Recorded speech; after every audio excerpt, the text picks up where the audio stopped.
नमस्कार, शिल्पा होम किचनमध्ये सर्वांचं मनापासून स्वागत. अगदी रेस्टॉरंटसारखी चमचमीत आणि चविष्ट अशी ही पावभाजी बनवायची सगळ्यात सोपी पद्धत मी तुमच्यासोबत शेअर करणार आहे.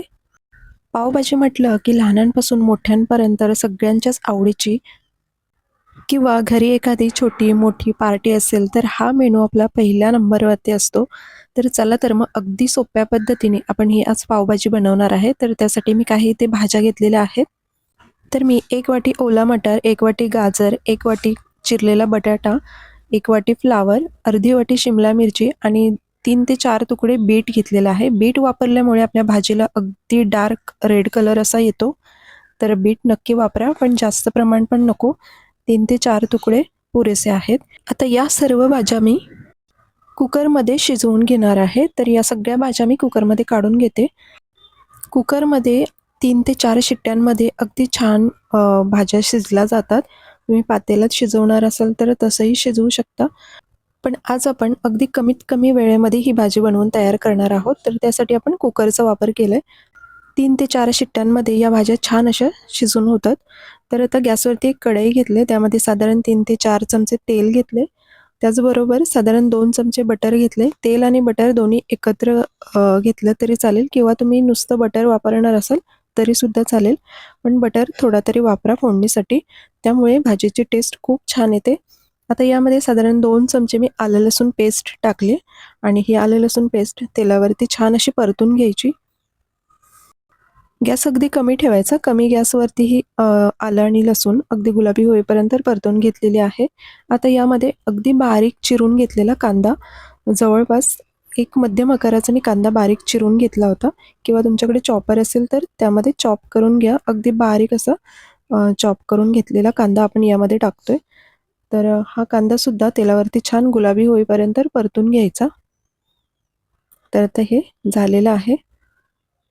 आता यामध्ये मी साधारण 2 मोठ्या आकाराचे टोमॅटो घेतलेले आहेत कट करून.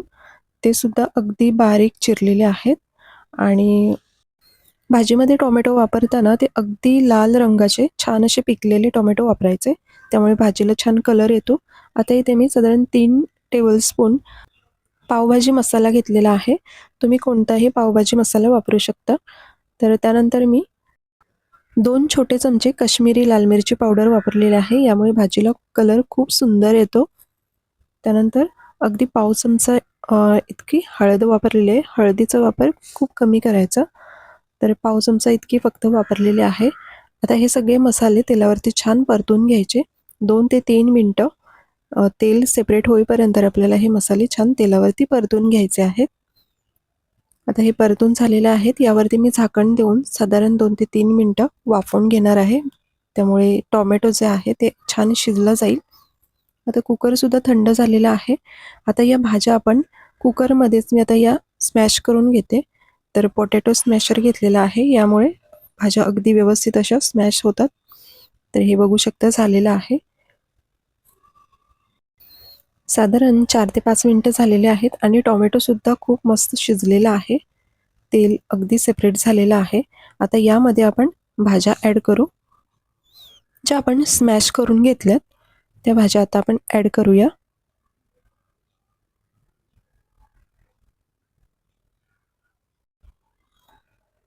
आता हे 5 ते 6 जणांसाठी जर का तुम्ही भाजी बनवायची असेल तर हे प्रमाण तुम्ही वापरू शकता. यापेक्षा जास्त लोकांसाठी बनवायची असेल तर तुम्ही जास्त प्रमाण घेऊ शकता. आता ही सगळी स्मॅश केलेली भाजी आपण 3 ते 4 मिनिटं अशीच परतून घेऊया. छान परतून झाली की मग यामध्ये आपण पाणी ओतून घेऊया. जशी आपल्याला कन्सिस्टन्सी पाहिजे तशी आपण यामध्ये पाण्याचा वापर करायचा. आणि बघू शकता भाजीला खूप सुंदर असा कलर आलेला आहे. यामध्ये आपण कोणताही फूड कलर वापरलेला नाही तरीसुद्धा बघू शकता तुम्ही अगदी छान असा कलर आलेला आहे. आता यामध्ये आपण पाणी ॲड करू. तर साधारण 1 ते 1.5 ग्लास पाणी मी यामध्ये ॲड केलेलं आहे. कारण आता आपण भाजीला एक उकळीसुद्धा काढून घेणार आहोत. आता हे मी व्यवस्थित असं मिक्स करून घेते. तुम्हाला जशी घट्ट किंवा पातळ भाजी जशी पाहिजे तशी तुम्ही ठेवू शकता.